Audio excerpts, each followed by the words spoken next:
Voilà, shalom. Je disais qu'à travers ce moment d'intercession, je vois comment le Seigneur nous aime tellement. Mais la difficulté avec nous, c'est que nous, quand il dit nous les enfants du Seigneur, c'est qu'on est beaucoup plus dans le acquis. Ah, j'ai déjà donné ma vie au Seigneur, ça va. Le Seigneur fait le reste. Et on pense que tout est acquis.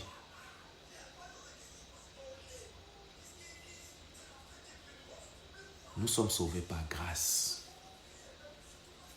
par le moyen de la foi. Cela ne vient pas de nous. C'est le don d'Élohim.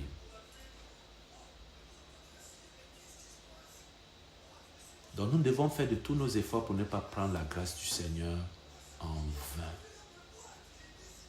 Amen. Amen. Tu dois travailler. Travailler là, c'est de faire des efforts parce que le Seigneur nous a déjà sauvés de l'état du péché dans lequel nous étions. Il nous a purifiés et nous a mis à part. Donc c'est à nous maintenant de faire de tous nos efforts, de rester dans cet état de purification.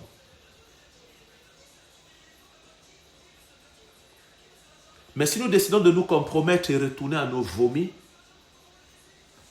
vous voyez que c'est dit au Seigneur que l'œuvre qu'il a accomplie pour nous n'était pas une œuvre dont on avait besoin.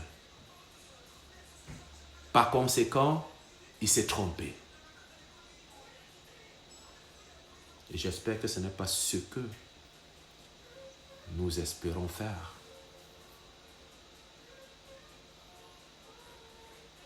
Le Seigneur est plus proche de nous aujourd'hui qu'il ne l'était hier. La preuve, c'est que il y a quelques jours, les gens ont dit bonne année, non? Oui. Voilà. Est-ce que bonne année, c'est qu'on recule? Non. On avance. On avance. Bienvenue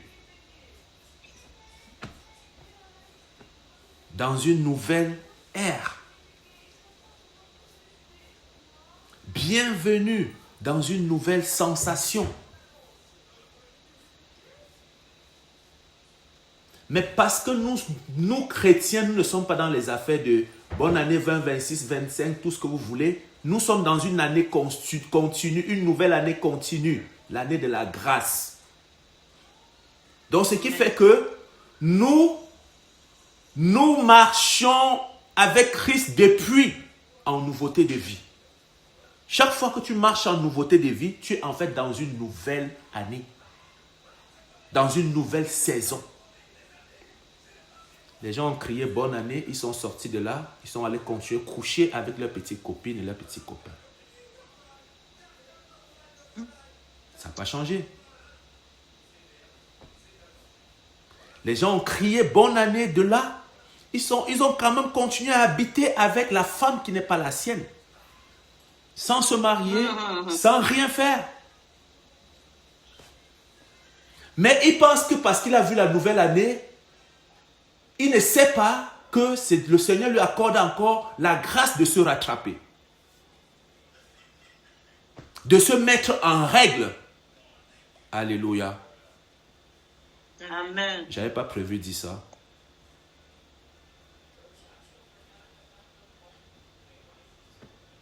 Mais tout le monde suit dans une mouvance humaine. On dirait une marée de personnes qui vont à l'abattoir. Et le Seigneur m'a révélé quelque chose cette année quand je méditais le message que j'ai partagé la semaine passée. Le Seigneur me disait que Satan a réussi à aveugler beaucoup de ceux qui avaient accepté ma parole au début. Et j'ai dit, mais Seigneur, comment? Il dit, Satan est allé s'asseoir dans des temples, soi-disant églises. Et tu vas voir que il y a des gens qui veulent dormir à l'église le 24 et il y en a qui veulent dormir à l'église le 31. C'est pas moi, je ne suis pas dedans. Je vous dis vraiment comme le Seigneur me l'a présenté, hein. J'ai rien à gagner là-dedans. Ne voyez-vous pas que le 31, tout le monde va aller à l'église?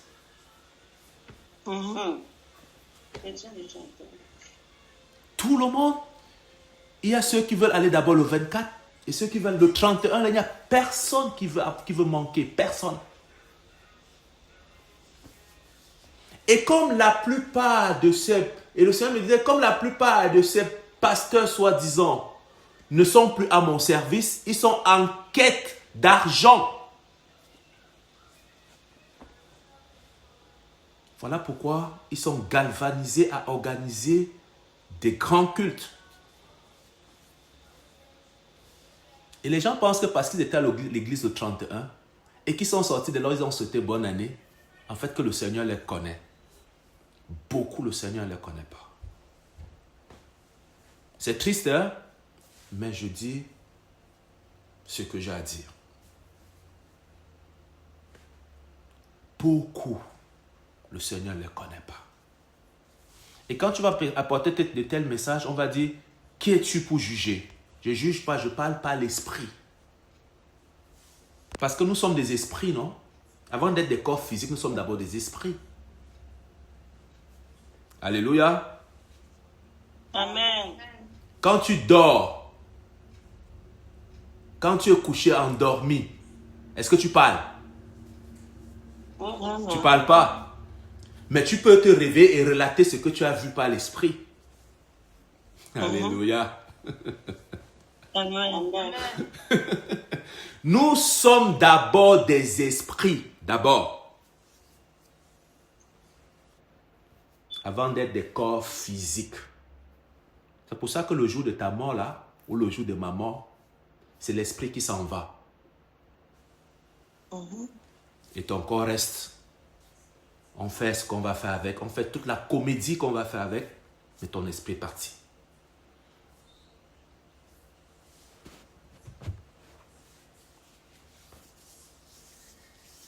De tels messages qu'on partage comme ça, il n'y a pas beaucoup.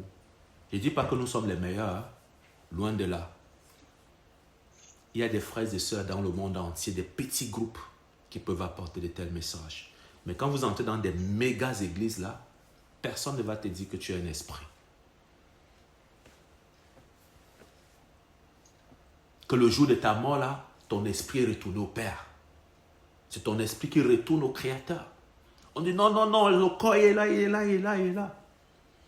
C'est pour ça que vous voyez, on commence à malmener le corps, on le met dans une congélation. Après, on l'enlève, on l'habille. Après, on le prend, on le jette au salon. Après, on le prend, on attache. Tu vois pas, on l'attache. On l'attache au-dessus d'une voiture. Pour l'amener où? Il disait qu'à sa dernière demeure. Pour l'amener où? À sa dernière demeure. Vous savez pourquoi on dit dernière demeure? Il disait ça. En fait, ce n'est pas ma demeure, moi, Guy Alain, ce n'est pas ma demeure. Parce que ma demeure est céleste. Amen. Ma demeure là, notre demeure est céleste. Le Père a préparé un endroit pour nous dans les cieux. Alors quand les humains disent que dernière demeure, je vais vous expliquer pourquoi. Merci Saint-Esprit. J'ai béni vraiment le Seigneur pour... Waouh! Pour ce qu'il est en train de nous donner. Hein. Honnêtement, j'avais prévu un message que le Seigneur m'a donné ce matin, mais là, il me conduit autrement. C'est comme ça que je roule. Parfois, je vais arriver à un message, le Seigneur va m'amener autrement. Je fais ce que je le fais parce que je suis... En fait, je suis un mort dans les mains du Seigneur. Quand je fais son œuvre, là, c'est pas moi. S'il me dit rien, j'ai rien dit. Et quand il me dit de faire quelque chose, je fais ce qu'il me demande. Parce qu'en fait, je suis assis dans mon salon. Je n'ai pas mis une pancarte que Église de Jésus-Christ chez Guy Alain. Non. Vous comprenez? Vous êtes du lieu où vous êtes. Vous écoutez le message. C'est le plus important. Et en réunissant comme ça forme l'ecclésia. Donc je disais que tu vas mourir, je vais mourir. Non, on ne va pas mourir, on ne va pas mourir. On ne va pas mourir. Alléluia. Amen. On va dormir parce que les chrétiens dorment. Le chrétien ne meurt pas, le chrétien s'endort.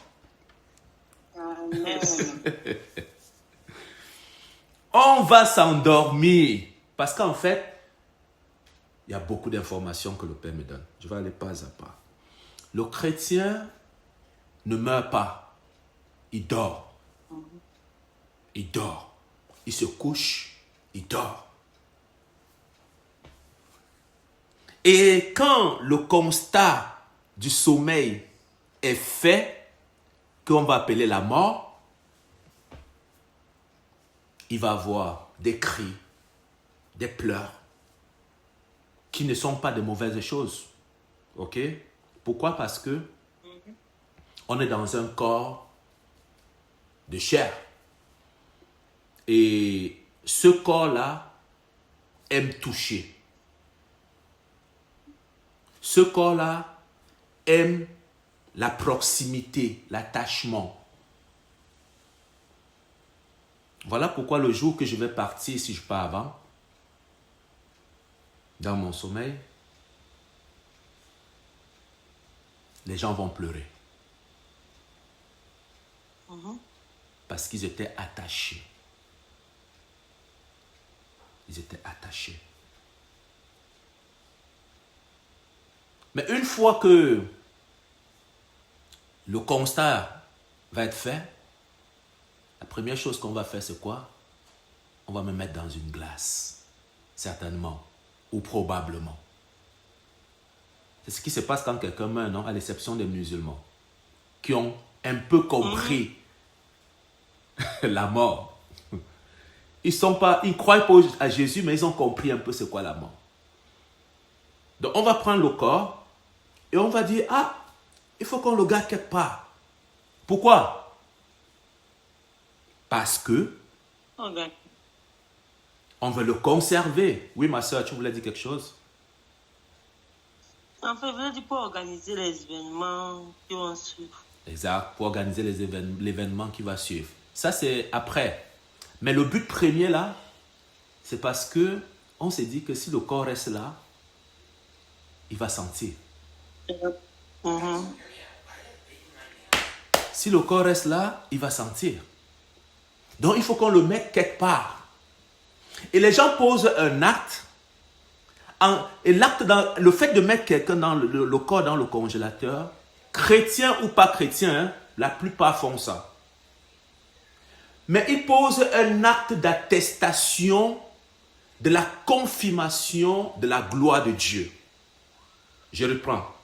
Ils posent un acte d'attestation et de la confirmation de la gloire de Dieu. En fait, de la toute-puissance du Seigneur. Comment?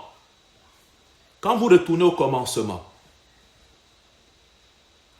la Bible dit que avant que Dieu forme l'homme, il a fait tomber, sortir l'eau de la terre. C'est bien ça, non? Il a mélangé avec la terre. On est d'accord? Dans l'eau, il y a eu de l'eau qui s'est mélangée avec la poussière. Et ça a donné des... ils vont appeler ça quoi? Ça a donné une pâte. Et à partir de là, le Père a formé l'homme.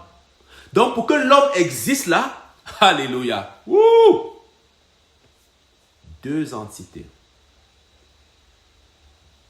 Pour que le corps terre là tienne, il fallait qu'il y ait de l'eau dans le corps.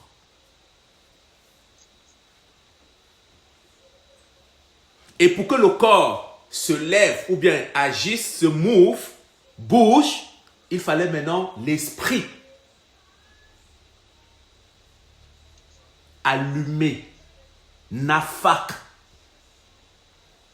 L'esprit, le Père a allumé l'homme. Donc là où tu es là, tu es une lumière. C'est pour ça que quand quelqu'un meurt, on dit qu'il s'est éteint. Éteint. Où brilles-tu? Qui éclaires-tu? Ouh! Qui éclaires-tu? En allant dans des boîtes de nuit, en fait, tu n'éclaires personne. En vivant dans le péché, tu es en train de diminuer la luminosité que le Seigneur a déposée en toi. Alors, ce corps-là étant allumé, le jour qu'il meurt, on dit qu'il s'est éteint. Alors, quand il est éteint, il reste quoi? Il reste encore le corps et l'eau. On est d'accord? Alors, si on laisse ce corps encore avec de l'eau dedans, qu'est-ce qui va se passer? L'eau va tranquillement se détacher du corps, de la terre, de la poussière. Et quand l'eau va se détacher de la poussière, il va être en état de liquéfaction, en état de décomposition. Et il va sentir. Tu peux te maquiller comme tu veux. Tu sens mauvais. Ou alors tu sentiras mauvais.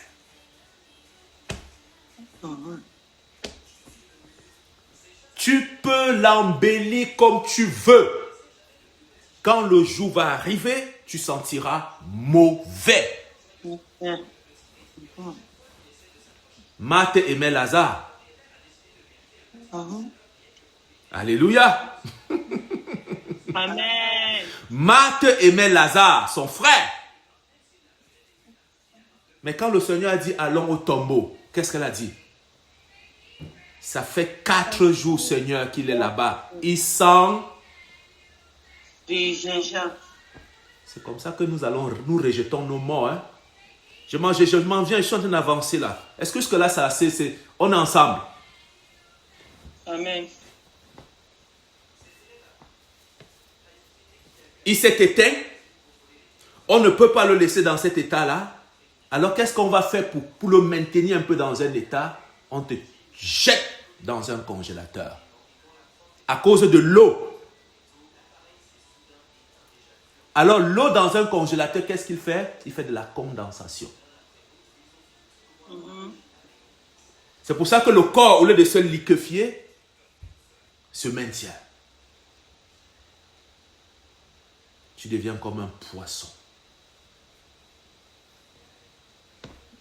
De la glace.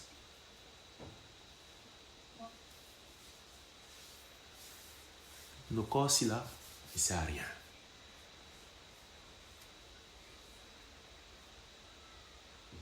Et le jour qu'on te retire de là, on se précipite. Parce que si on ne se précipite pas, tu vas dégager le meilleur parfum du monde. Yes. On te prend, on dit bon voilà, on va l'enlever, lever du corps, tout ça là, les gens vont venir, ils vont t'habiller, ils vont te prendre, on va te tourner à gauche, tu vas à gauche, on te lance à droite, tu vas à droite. C'est des bonnes, je vous annonce une bonne nouvelle. Hein? C'est une bonne nouvelle. Dans vos églises, certainement, on ne vous le dit pas, mais je prends le temps par la grâce du Seigneur pour que nous prenions conscience que nous allons partir. Nous sommes sur le départ. Amen. Même si les oreilles ne veulent pas souvent entendre ça. Oh, frère Guy me fait peur. Si tu as peur, il faut prier que le Seigneur enlève cet esprit de peur en toi parce que tu n'as pas reçu un esprit de timidité ni de peur. Tu as reçu un esprit de force. Et celui qui est en toi a triomphé de la mort. C'est pour ça que nous devons prêcher. Amen. Le message de la mort fait partie du message du salut. Yes. On va mettre dans une boîte qu'on va appeler cercueil. Tu es dedans, confiné, confinement. Tu ne bouges pas. Tu regardes où? Ta tête est seulement levée vers là où on te disait pendant que tu étais en vie de lever. Vers le ciel. Quand tu vivais, on dit, lève les yeux vers les montagnes. Tu dis, ah non, j'ai compris, laisse-moi faire ma vie. Là, maintenant, tu es dans une position oblige.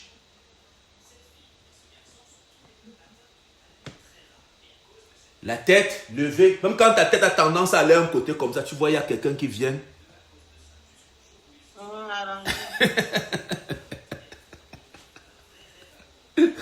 Jesus Christ. Ah là là. Non, tu es un bonheur. Il faut arranger sa tête. Allez, allez.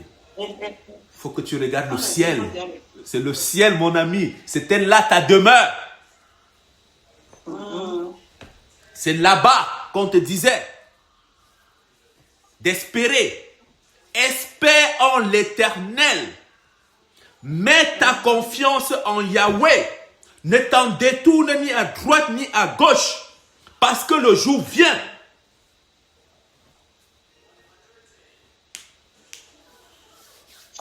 On arrange ta tête. Et là, tu es là.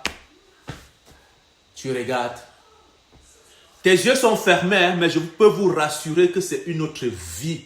Si le mort pouvait parler, il aurait dit à tous ceux qui sont en train de s'agiter là, repentez-vous, fuyez le péché, abandonnez les mauvaises compagnies, entrez dans une nouvelle vie. Je vous dis là, si le mort pouvait. Parce que mes amis, c'est là où ça commence. C'est là où le mort réalise réellement son choix.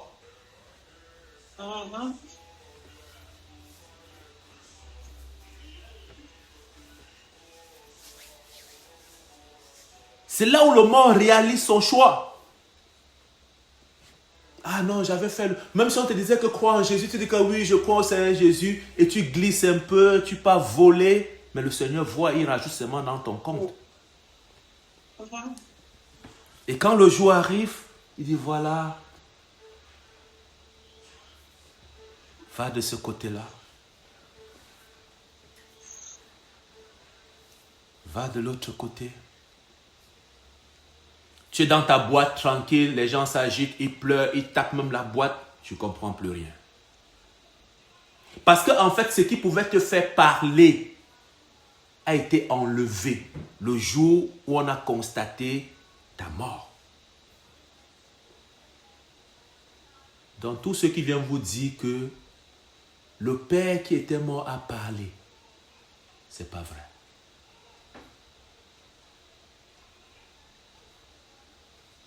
Non, le Père a dit que il est fâché.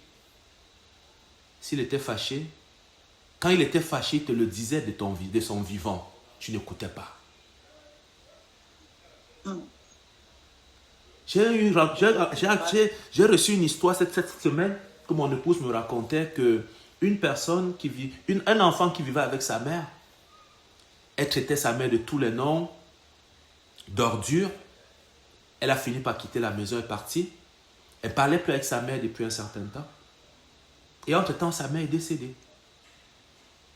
Quand sa mère étant décédée, avant le décès de sa mère, eux, ils ne se parlaient pas. Elle ne se parlait pas. Et là, tout d'un coup, elle a eu son visa pour aller dans un pays étranger. Elle allait voir son père pour lui dire, son tuteur, pour lui dire, regarde, il faut que tu m'amènes où on avait enterré maman parce que je veux me réconcilier avec elle. Soi-disant, c'est le charlatan qui lui a dit de faire ça. Et selon comment on m'expliquait, elle est partie avec une cola. Et on dit qu'elle a lancé la cola a ri. Je me demande comment la cola a ri.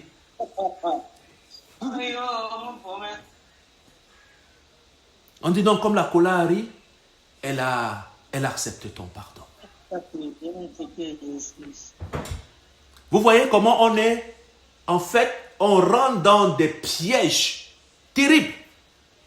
Parce que soit on nous a parlé la vérité et on a refusé d'entendre, ou soit on s'est dit, on aime mieux faire avec ce qu'on a vu, ce qu'on nous présente. Ce que ton père et ta mère t'ont présenté, c'est ce qu'eux ils avaient. Toi, marche et continue à chercher la vérité. La cola a ri, donc son pardon a été exaucé, selon le charlatan. Vous pensez que cette personne, qu'est-ce qu'elle deviendra après? En fait, elle deviendra seulement esclave de ce charlatan. Tout simplement. Elle deviendra simplement son esclave. Parce qu'à tout moment qu'il aura besoin d'un centime, il va simplement lui dire, il va lui raconter une histoire. Amen. Et elle va y aller. Je me rappelle à l'époque, quand nous, je n'ai pas honte de le dire, quand nous on allait chez les charlatans, à une époque très très lointaine, je me rappelle, le Seigneur me fait souvent visionner tous ces films-là. Il me dit, regarde là où je t'ai tiré. Et je suis allé avec mon frère aîné, on avait été référé par quelqu'un, un grand frère qu'on avait beaucoup de respect pour lui. Il nous a référé quelque part. Et nous y sommes allés avec mon frère aîné, on cherchait la vie. Et on est arrivé chez ce charlatan-là. Il nous a fait rentrer dans la maison. Et il a dit que moi, je suis venu chercher quoi ici? Je n'ai pas d'affaire à être là. Il dit, je suis venu accompagner mon frère. Il dit, oui, ton frère, oui, je peux faire de quoi, mais toi, je ne fais rien parce que tu n'as pas d'affaire à être ici. J'ai dit, mais je ne peux pas laisser mon frère, je veux rester avec lui. Nous sommes restés, il a fait coucher mon frère. Et il a invoqué les démons, parce que tout ce qu'ils invoquent là sont des démons, c'est ça le nom. Il a invoqué les démons. Et après ça, il nous a laissés là et est parti. Ayant pris, je pense qu'il avait pris 25 000 ce jour-là. Il est parti à l'extérieur, resté. Et à un moment donné, je ne sais pas, l'Esprit du Seigneur, je n'étais pas encore convaincu du Seigneur, mais il y avait déjà quand même quelque chose. Le Seigneur me parlait.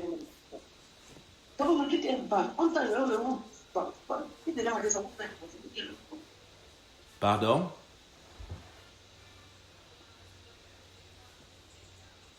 Et l'Esprit du Seigneur me fait me lever, me dit, fais un tour de la maison. Et je sors, je marche dans la cour tout droit, j'ouvre la barrière. Le monsieur était assis au bar, il buvait ses bières et tout ça. Quand je suis revenu, j'ai seulement pris mon frère, j'ai dit, on part d'ici parce qu'il n'y a rien qui se passe là, il n'y a absolument rien. Et c'est comme ça qu'on est parti. Donc pour vous dire, bien-aimés, personne n'est au-dessus du nom de Jésus. Si vous voulez avoir la paix pendant et après votre mort, gardez précieusement le nom du Seigneur. Pendant que vous êtes vivant et après que vous seriez mort, si vous voulez demeurer en paix, gardez le nom du Seigneur. Parce que c'est le seul nom même qui, après la mort, a encore son efficacité. Donc, on est dans une boîte qu'on nous a mis en tant que corps, on pleure. À la fin, pendant que les gens discutent la première place dans le car, la place derrière le chauffeur, la place au milieu et tout ça, on te met au-dessus. Ou on te met dans une affaire qu'on appelle corbillard.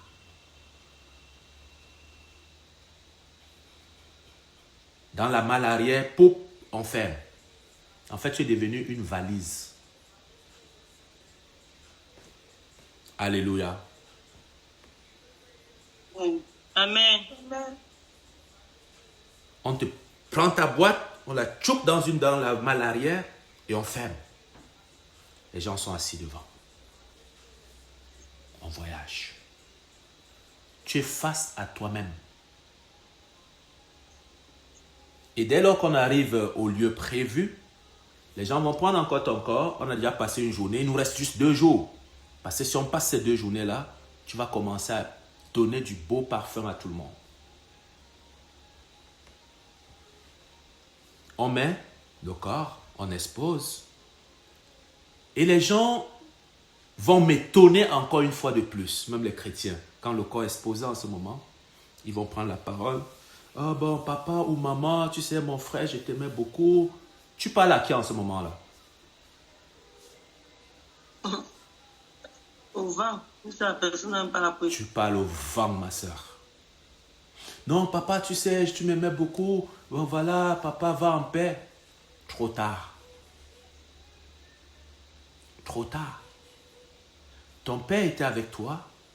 Ta mère était avec toi. Ta soeur était avec toi. Ton frère était avec toi. Tu lui avais jamais dit combien tu l'aimais. Oui, Jésus, pardon. Jamais. Tu lui avais jamais dit combien il comptait pour toi. Combien elle comptait pour toi. Aujourd'hui, il est enfermé dans une prison de boîte.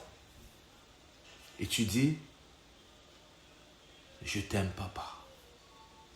Il n'entend pas. Aucun mort n'entend la parole d'un vivant. Aucun. Alléluia. Aucun mort.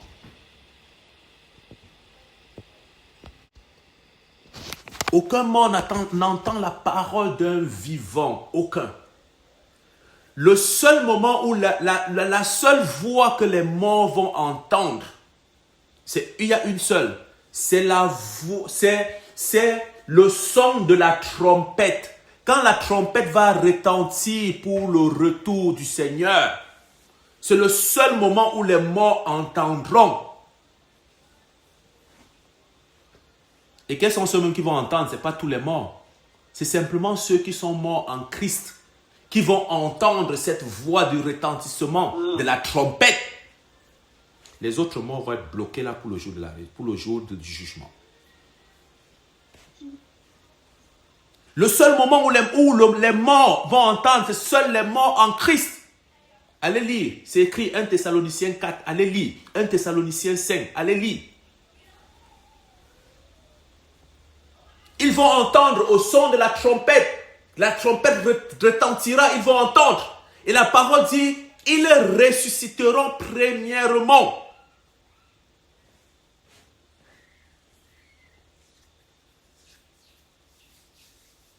Et quand toutes les cérémonies sont finies, les gens ont fait là. Et vous allez voir que dans ce témoignage-là, le plus souvent, en fait, c'est de l'hypocrisie à grande échelle.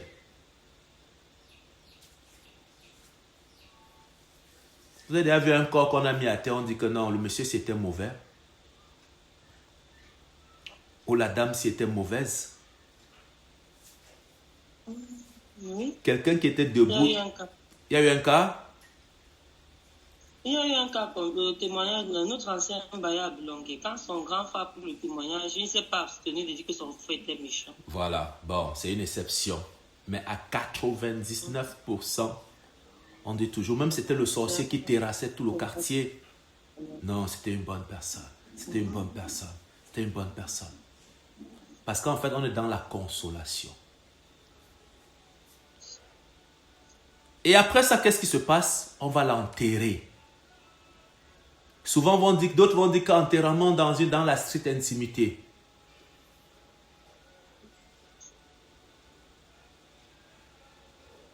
Les gens vont dire, continuer à parler à la poussière. Les gens vont continuer à parler à la poussière, parler à la poussière, parler à la poussière. Et après, qu'est-ce qu'on fait? On porte la boîte. Ça pourra être ma boîte ou ta boîte. Et puis, on dépose exactement là où tu étais tiré. Tu as été tiré de la terre. Et quand on te pose dans la terre, mes amis, qu'est-ce qu'on fait? Ceux qui sont gentils, ils disent qu'ils vont t'apporter les fleurs.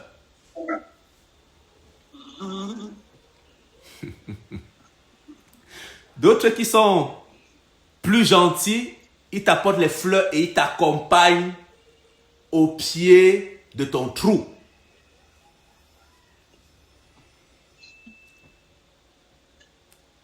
À la fin, les gens vont parler, ils vont prendre la terre, ils vont lancer pour te dire au revoir. Et par la suite, mes bien-aimés, tout le monde, sans exception, écoutez bien ça, tout le monde, sans exception, ils vont faire comment? Ils vont te tourner le dos. Tout le monde sans exception, on va te tourner le dos. C'est pour ça que moi je vous dis, hein, le salut est personnel. Le salut là, c'est une affaire individuelle. Ce n'est pas une affaire de collectivité, hein. Non, ou collégiale, non. Parce que quand on a fini de te mettre dans le trou là et qu'on a poussé toute la terre,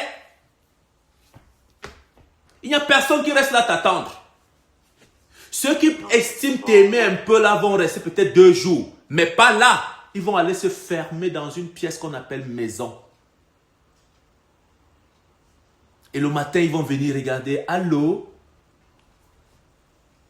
Allô?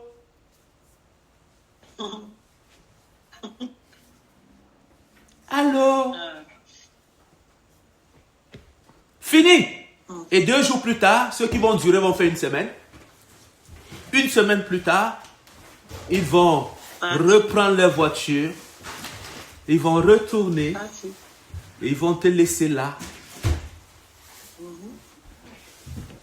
Ils vont te laisser là.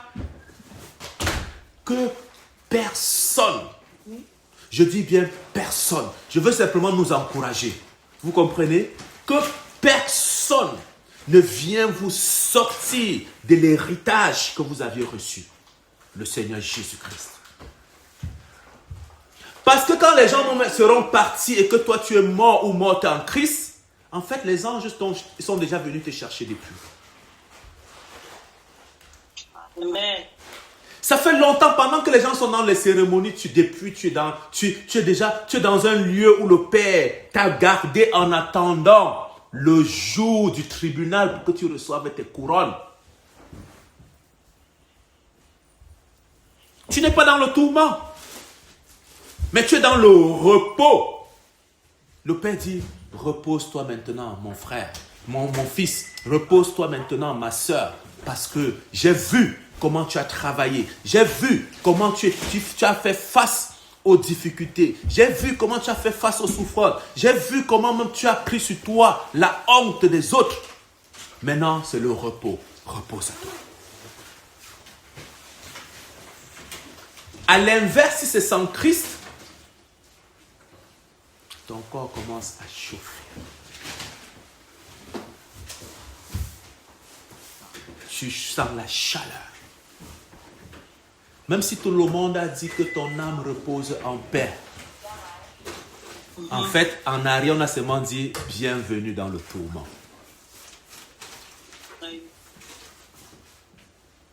Bienvenue. Tout le monde, il y a eu 4 corbillards, 4 costers, 4 bus qui sont venus t'accompagner pour la mort. 10 bus, 50 bus qui sont venus à ton enterrement.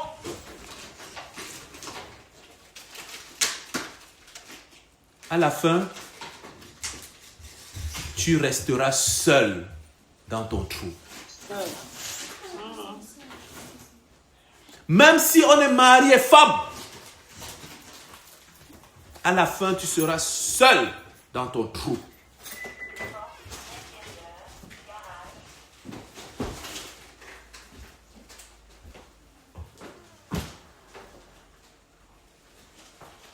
Après, quand les gens vont retourner de ce lieu-là,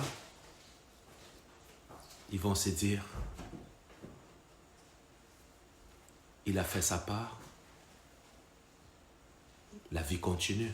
On l'a accompagné, on lui a rendu un grand hommage, la vie continue. Mais les gens ne prennent pas conscience que quand il y a un décès comme ça, le Seigneur nous interpelle.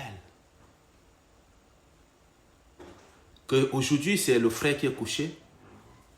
Demain, ça sera toi. As-tu choisi le lieu où tu iras? As-tu déjà pris ta bonne décision? Parce que ta décision n'est pas celle de ton père.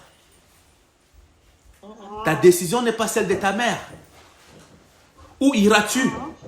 As-tu fait le choix de où est-ce que tu iras? Parce que c'est toi qui dois le faire.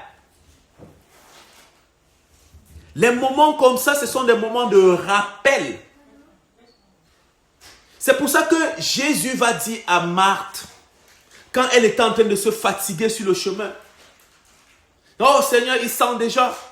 Oh Seigneur, ça fait 4 jours qu'on l'a enterré. » Jésus lui a dit, « Ne t'ai-je pas dit que si tu crois, tu verras la gloire du Seigneur. » Marthe dit, « Oui Seigneur, je crois. » Et le Seigneur lui dit, « Je suis la résurrection et la vie. »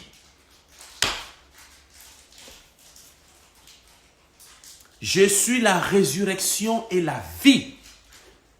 Donc, si nous voulons ressusciter après la mort et vivre éternellement et pour toujours, nous devons garder Jésus-Christ comme notre Sauveur et Seigneur. C'est lui seul qui sera capable ou qui a le pouvoir de nous ressusciter des morts. En dehors de ça, personne d'autre ne peut te ressusciter. Même s'il y a eu des résurrections partielles, en fait, c'est des résurrections. Le Satan peut imiter une résurrection, mais il ne peut pas la contrôler.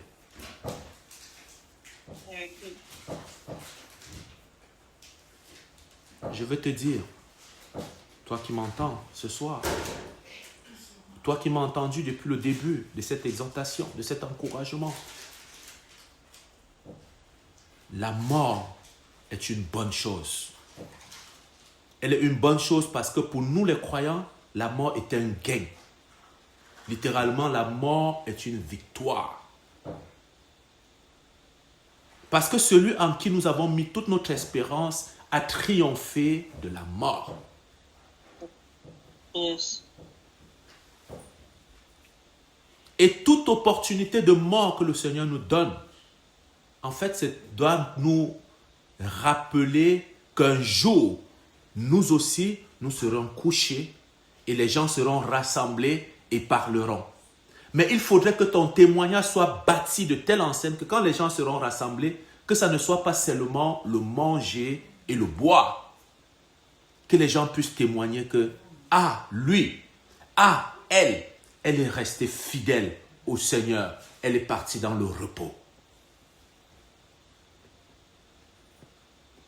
Que les gens soient capables de témoigner que lui, elle, qui est morte là présentement, elle qui n'est plus de cette vie, nous nous réjouissons parce qu'elle est retournée à la maison. Oui, on peut le dire.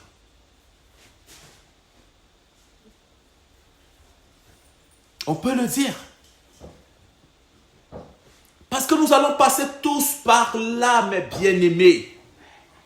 Personne ne va y échapper. Parfois, d'autres vont court-circuiter en disant, bon, on va faire l'insémination. Ça voudrait dire que on va faire la crémation, autant pour moi. On va faire la crémation. Donc, ça veut dire qu'on va brûler ton corps et on va prendre la cendre, mettre dans une boîte, aller mettre au pied d'un arbre. Pensant échapper. Mais non. La Bible nous dit que la mort et le séjour des morts rendra les morts en elle ou en eux. Même ceux qui sont morts, en traversant la mer, ont été mangés par les poissons, ils vont revenir. Je veux te dire que le salut est personnel. Dans tout ce que tu fais, dans tout ce que tu entreprends, n'oublie jamais que le salut est personnel. Le plan de ton salut là, ça t'appartient toi et toi seul. Si tu veux rentrer dans l'arche, c'est toi qui prends la décision. Parce que quand les gens arriveront le jour de ton enterrement, de ton inhumation, après qu'ils auront fini les cérémonies, la preuve c'est que dans les 10 minutes plus tard, qu'est-ce qui se passe quand on a fini de t'enterrer? On dit collation, non? Les gens ont fini avec toi. Ils sont en train de manger. La fête. mange, bois, réjouis-toi, danse, fais tout ce que tu veux. Mais sache qu'un jour, tu mourras. Mange, bois. Sache qu'un jour, Guy-Alain, tu mourras. Mariama, un jour, tu mourras. Un jour, tu passeras. Un jour, tu t'endormiras. Un jour, tu quitteras cette vie. Mais de quel côté iras-tu? Le choix du côté où tu iras, le choix du côté où tu iras, c'est maintenant que ça se fait. C'est maintenant. Fuyons l'idolâtrie. Il n'y a pas de connexion possible entre les vivants et les morts. Même si on va faire la messe en prenant les photos des morts pour invoquer des choses, il n'y a pas de connexion possible.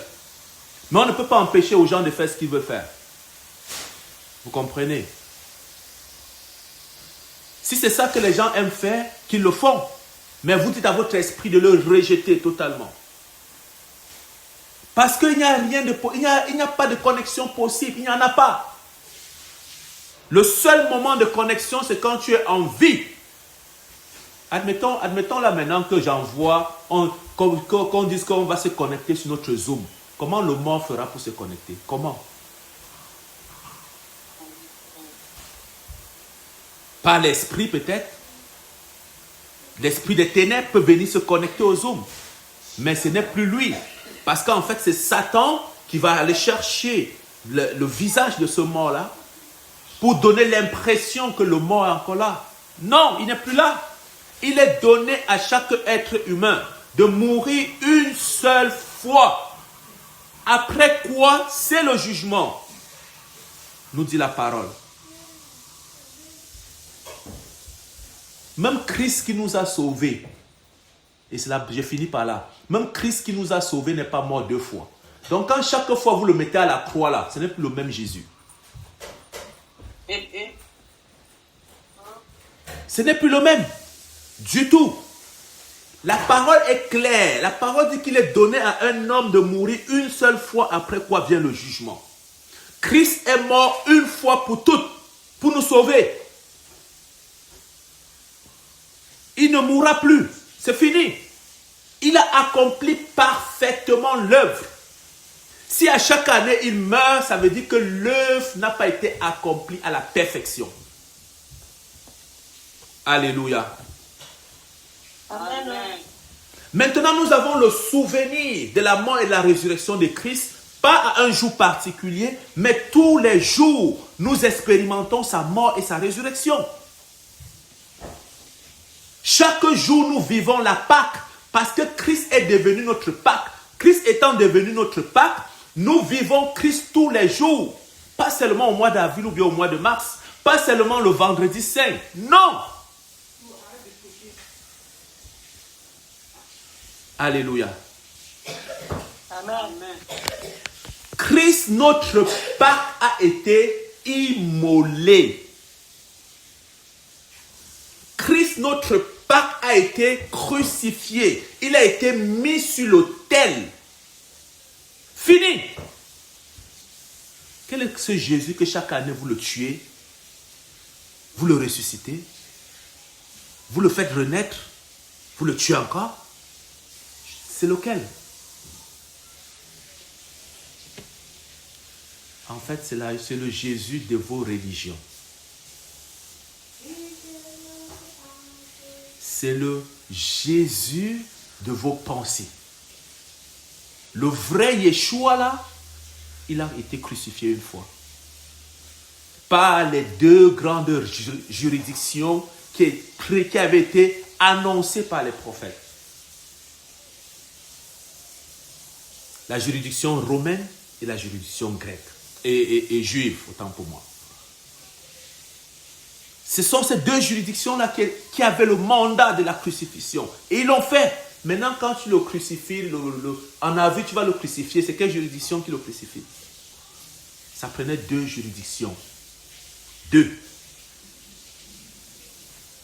Pour que la mort de Christ soit constatée. Ou alors pour que la condamnation, la sentence soit donnée. Ça prenait 2.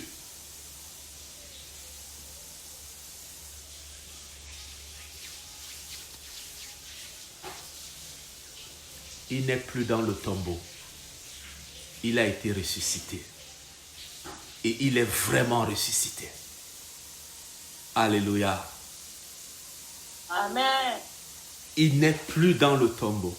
Il a été ressuscité et il est vraiment ressuscité. C'est pourquoi votre résurrection là, vous le célébrez dimanche matin, disant qu'il est mort vendredi. C'est parce que c'est un faux Jésus. Le vrai Jésus n'est pas mort vendredi pour être ressuscité dimanche matin. Pas du tout.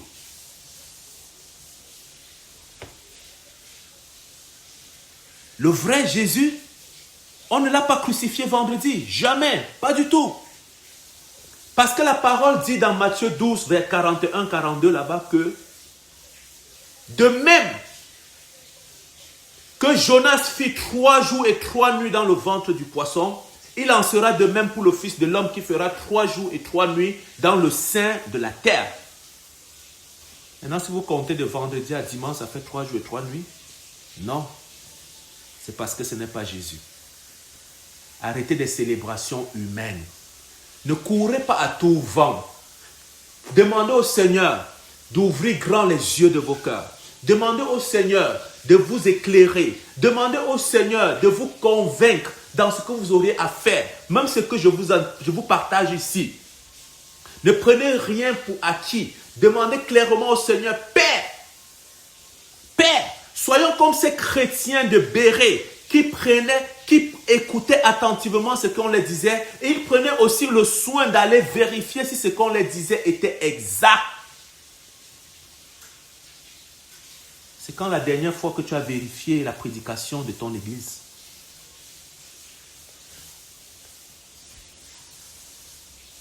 On fait juste absorber, avaler, consommer.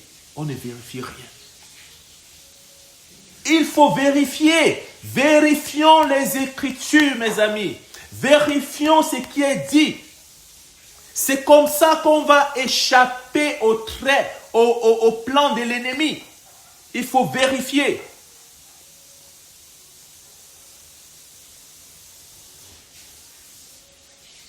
La mort. Si Christ est passé par la mort, ça veut dire que toi et moi aussi, nous passerons par là. Mais pour la séparation, pour quitter ce corps charnel, parce que le corps charnel que nous avons, le corps de corruption que nous avons, ne va pas entrer avec nous dans l'éternité. C'est pourquoi il faut qu'il retourne là où il a été tiré. Et il a été tiré de la poussière. Donc tu peux dire avec fierté que ce corps est un corps de poussière. Il va retourner là où il a été tiré. Faisons de tous nos efforts. Donnons le maximum de nous-mêmes afin que quand la mort passera par notre chemin, que nous ne soyons point disqualifiés. Le jour vient où les morts ressusciteront. Les morts en Christ ressusciteront premièrement. Et si nous ne sommes pas encore morts et que nous sommes dans l'espérance de la résurrection, nous allons partir dans les airs avec eux pour l'enlèvement de l'Église. Oui, parce que c'est une promesse. Elle est certaine et digne de confiance. Que le nom du Seigneur soit béni. Amen. Amen. Amen.